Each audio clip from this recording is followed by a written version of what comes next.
Hello everyone स्वागत करछे YouTube channel Odisha study hub रे। तो पिला माने हमें आलोचना करतला plus 3 fourth semester political science honours major paper 8 जोटे कि तुमरो रही अछि इंडियन पॉलिटिक्स भारतीय राजनीति। तो आमे यूनिट नंबर 1 को ऑलरेडी कवर कर सारिछु जे माने देखिने प्लेलिस्ट रे रही अछि विजिट करो सेठी पाई जिवो। तो आमे गतकाली आलोचना करतला यूनिट नंबर 2 रो एक मार्क जोड़े कि मल्टीपल चॉइस थिला। तो सेटा भी आमे आलोचना कर सारिछु प्लेलिस्ट रही अछि। तो आज आमे देखिबा 2 mark selection question most important question को आलोचना करबा जहा तुम एग्जाम पई बहुत लाभदायक रहिबो। तो देखो पिला माने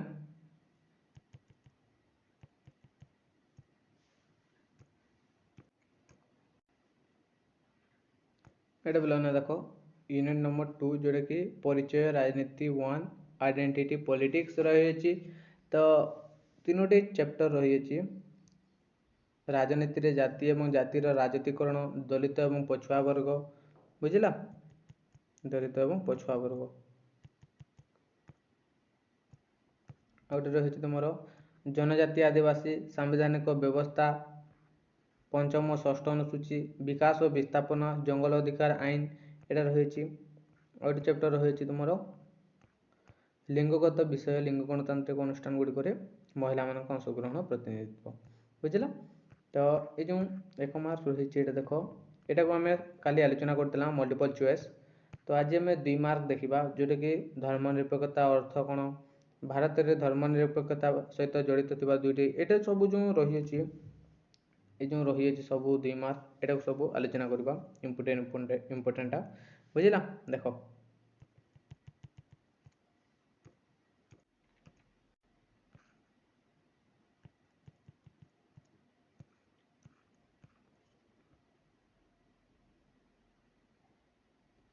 देखो पिला प्रथम प्रश्न रही धर्मनिरपेक्षतार अर्थ कौन।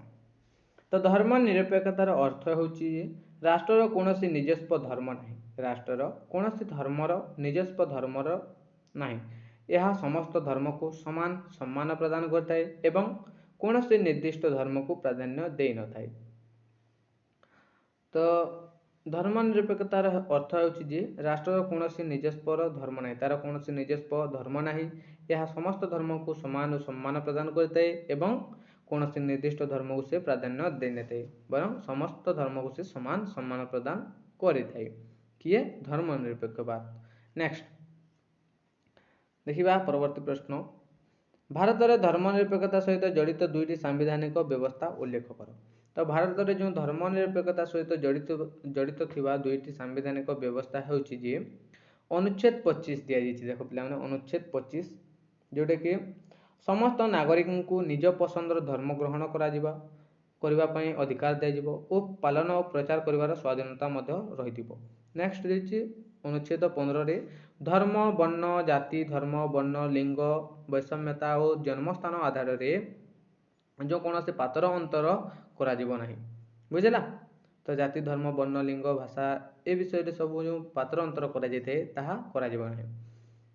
तो यहाँ हूँ गोटे दंडनीय अपराध अटे पिला माने जातिभेद गोटे हूँ दंडनीय अपराध जोटा कि भारतीय संविधान रे आर्टिकल 17 बा धारा 17 रे वर्णना करा विषय ना कौन जातिगत भेदभाव हूँ गोटे दंडनीय अपराध। तो देखी बड़ा नेक्स्ट भारतीय धर्मनिरपेक्षता पाश्चात्य धर्मनिरपेक्षता किपरि भिन्न। तो भारतीय धर्मनिरपेक्षता पाश्चात्य धर्मनिरपेक्षता ठारू किपरि भिन्न अटे। तो देखो पाश्चात्य धर्मनिरपेक्षता रे राष्ट्र एवं धर्म मध्य संपूर्ण विच्छिन्नता थाए। तो कही कौन पाश्चात्य धर्मनिरपेक्षता रे राष्ट्र एवं धर्म मध्य संपूर्ण विच्छिन्नता थाए किंतु भारतीय धर्मनिरपेक्षता सर्वधर्म समभाव उपरे आधारित अटे जोटारे कि राष्ट्र समस्त धर्म ठारू एक समान दूरता रक्षा करता है एवं आवश्यक स्थले संस्कार पर हस्तक्षेप करता बुझेगा। भारतीय संविधान निरपेक्षता पाश्चात्य निरपेक्षता और पाश्चात्य निरपेक्षता ठारू किपरि भिन्न। तो दुईटा को बुझा जाइए देख पाश्चात्य धर्मनिरपेक्षतार राष्ट्र और धर्म मध्य संपूर्ण विच्छिन्नता थाए किंतु भारतीय धर्मनिरपेक्षतार सर्वधर्म समभाव अटे एवं समभाव अटे उपरे आधारित जो राष्ट्र समस्त धर्म ठारू एक समान दूरता रक्षा करता है आवश्यक स्तरे संस्कार पर हस्तक्षेप कर पारि। तो परवर्ती प्रश्न अच्छी जोटा कि भारतीय धर्मनिरपेक्षता पाश्चात्य यहाँ सब आलोचना कला। नेक्स्ट रही 4 नंबर भारत में धर्मनिरपेक्षतार प्रसार में अवदान देथिबा 2 जण नेतांकर नाम कौन। तो भारत में धर्मनिरपेक्षतार प्रसार में अवदान देथिबा 2 जण नेतांकर नाम होची प्रमुख नेता से होचंती जणे पंडित जवाहरलाल नेहरू और जणे होचंती महात्मा गांधी। पंडित जवाहरलाल नेहरू और महात्मा गांधी। क्लियर। नेक्स्ट धर्मनिरपेक्षता संपर्क में 42तम संविधान गुरुत्व कौन। तो धर्मनिरपेक्षतार जो संपर्क में जो 42तम संविधान रही तार गुरुत्व कौन पिला माने। तो आस देखा एटा। तो देख बुझी दूची मु देख 1976 मसीह 42तम संविधान संशोधन माध्यम जो भारतीय संविधान मुखबंध रही प्रेम्बल मुखबंध भारतीय संविधान मुखबंध रही धर्मनिरपेक्ष बा सेकुलर शब्दटी को स्पष्ट भाव में जोड़ा जाइतिला जहाँ भारतर धर्मनिरपेक्ष आभिमुख्य को आईनगत भाव में अधिक दृढ़ करथिला। तो देख पिलाने 1976 मसीहा 42तम संविधान संशोधन माध्यम भारतीय संविधान जो मुखबंध रही अच्छी प्रिएम्बुल कहूँ पिलाने जोटा आम मुखबंध से धर्मनिरपेक्ष सेकुलर शब्दटी को धर्मनिरपेक्ष शब्दटी को स्पष्ट भाव में जोड़ा जाइतिला जहाँ भारतर धर्मनिरपेक्ष आभिमुख्य को आईनगत भाव में अधिक दृढ़ करथिला। क्लियर एटा। नेक्स्ट एबे देखिबा आमे मोस्ट इंपोर्टेंट क्वेश्चन टी जोटा कि बिरसा मुंडा किए पिला माने बिरसा मुंडा किए और तांकर अवदान कौन थिला। तो देखो who was the Birsa Munda mention his contribution. तो देखो बिरसा मुंडा किए थिली। तो देखिबा आमे ना बिरसा मुंडा होचंती जणे भारतीय आदिवासी स्वाधीनता संग्रामी। बिरसा मुंडा होचंती जणे भारतीय आदिवासी स्वाधीनता संग्रामी एवं धर्मगुरु मध्य थिले से 19 शताब्दी शेष भाग में ब्रिटिश शासन विरुद्ध में मुंडा विद्रोहर नेतृत्व नहीं। तो से 19 शताब्दी शेष भाग में ब्रिटिश सरकार बा इंग्रेज सरकार विरुद्ध में मुंडा विद्रोहर नेतृत्व नहीं किए बिरसा मुंडा। नेक्स्ट ब्रिटिश शासन समय 2टी आदिवासी विद्रोहर नाम लेख पिलाने। तो ब्रिटिश शासन बा इंग्रेज शासन समय जो 2टी आदिवासी विद्रोह होइतिला ताहार नाम होची गोटे होची सांताला विद्रोह आ गोटे होची मुंडा विद्रोह। सांताला विद्रोह आ गोटे होची मुंडा विद्रोह। परवर्ती प्रश्न जोटे कि वन अधिकार आईन 2006 गुरुत्व कौन। वन अधिकार आईन जो रही अछि यही आईन जंगल में बास करुवा अनुसूचित जनजाति एवं अन्यान्य पारंपरिक वनवासी मानकु सेमानकर जमी और प्राकृतिक संपद उपरे अधिकार प्रदान करिथाय जहाँ से जीविका सुरक्षित मध्य करिथाय। तो देखो ये जो आईन जो रही वन अधिकार आईन से जंगल में बसवास करुवा अनुसूचित जनजाति सेठारे बसवास करुवा अनुसूचित जनजाति एवं अन्यान्य जो पारंपरिक वनवासी माने बास करुले सेमानकर जमी और प्राकृतिक संपद उपरे अधिकार प्रदान करिथाय वन अधिकार आईन। तो देखो नेक्स्ट रही चिपको आंदोलन चिपको मूवमेंट पिला माने एटा आम 9-10 क्लास में पढ़ी आसुचु चिपको मूवमेंट। तो समस्ते जानिथिबो चिपको मूवमेंट विषय रे किछि ना किछि तो जानिथिबो बुझिला। तो चिपको मूवमेंट बा चिपको आंदोलन रो 2टी दाबी उल्लेख कर कौन थिला पिला तांकर जो दाबी मुख्य दाबी थिला। तो प्रथम होची देखो व्यावसायिक भित्ति रे गछ कटा को बंद करबा। तो चिपको मूवमेंट रो प्रथम दाबी कौन थिला ना व्यावसायिक भित्ति रे गछ कटा को बंद करबा। आ उटे होची जंगल संपद उपरे स्थानीय लोकों नियंत्रण और सुरक्षा प्रदान करा जिवो। एटा थिला तांकर 2टी दाबी। नेक्स्ट जातीय विच्छिन्नतार कारण कौन। जातीय विच्छिन्नतार कारण कौन थिला पिला माने देखो आंचलिक वैषम्य भाषागत विवाद धर्मांधता एवं आर्थिक समानतार जातीय विच्छिन्नतार होची प्रमुख कारण।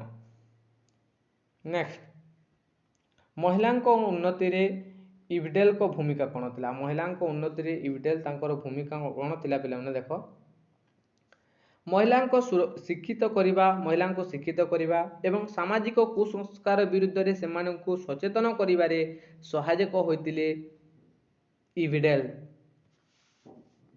बुझिला। देख नेक्स्ट भारत रे महिला आंदोलन दुई जन प्रमुख नेत्री नाम कौन थिला तो भारतर महिला आंदोलन दुई जन प्रमुख नेत्री नाम होची सरोजिनी नायडू आ गोटे होची मेधा पाटकर बुझिला। दुईटी नेत्री होचंती सरोजिनी नायडू आ गोटे होचंती मेधा पाटकर। नेक्स्ट भारत रे नारीवादर द्वितीय लहर केन्द्रबिंदु कौन थिला पिला माने तो भारतर नारीवादर द्वितीय लहर केन्द्रबिंदु कौन थिला तो ए जो यार मुख्य लक्ष्य थिला पिला माने जे हिंसा पारिवारिक निर्यातना एवं कर्म क्षेत्र में महिला मानक समान अधिकार प्रतिष्ठा करिबा जो हिंसा पारिवारिक निर्यातना एवं कर्म क्षेत्र में महिला मानक समान अधिकार प्रदान करिबा एटा थिला तांकर मुख्य लक्ष्य। नेक्स्ट महिला आंदोलन लाभ थिबा दुईटी आईन उल्लेख कर जो महिला आंदोलन रे लाभ होइतबा दुईटी आईन हेउची যৌতুক निषेध आईन आ गोटे होची घरोई हिंसार महिला सुरक्षा आईन तो যৌতুक निषेध आईन 1961 मसीह और घरोई हिंसार महिला सुरक्षा आईन 2005 मसीह। नेक्स्ट स्वयं नियुक्ति प्राप्त महिला संघ सेवा को परिभाषित करंतु पिलाने तो देखो यह हेउची स्वेच्छासेवी संगठन जहाँ अणसंगठित क्षेत्र में कार्य करतुवा महिला माननकु आर्थिक स्वावलंबी करिबा पई एवं सेमानक अधिकार पई कार्य करे किए सेवा। नेक्स्ट धर्मनिरपेक्षतावाद कौन पिलाने तो धर्मनिरपेक्षतावाद यह होची एक नीति जेउठारे राष्ट्र कौन निर्दिष्ट धर्म न थाए यह समस्त धर्म को समान बा सम्मान प्रदान करे तो ये जो धर्मनिरपेक्षतावाद होची गोटे नीति जेउठारे राष्ट्र कौन निर्दिष्ट तार निजर धर्म न थाए से शासन व्यवस्था को समस्त धर्म को समान सम्मान भाव में प्रदान करा जाए। नेक्स्ट भारत रे जातीय संहति पाए क्यों सांविधानिक कौशल अवलंबन करा जाए धर्मनिरपेक्षता मौलिक अधिकार सुरक्षा एवं संघीय राष्ट्र व्यवस्था भली कौशल अवलंबन करा जाए। नेक्स्ट भारत रे धर्मनिरपेक्षतार प्रकृत स्वरूप कौन थिला तो भारतीय धर्मनिरपेक्षता सबु धर्म प्रति समभाव पोषण करिथाए जहाको सर्वधर्म समभाव मध्य कहा जाए। तो एटा थिला तमरा +3 4th semester political science honours major paper 8 रो यूनिट नंबर 2 रो सिलेक्शन 2 मार्क क्वेश्चन। तो आशा करछि वीडियो भले थबो वीडियो भले थिले तुम संग साथी मानकु शेयर कर देबो जहा द्वारा से माने मध्य उपकृत होई परिबे। धन्यवाद। जय जगन्नाथ।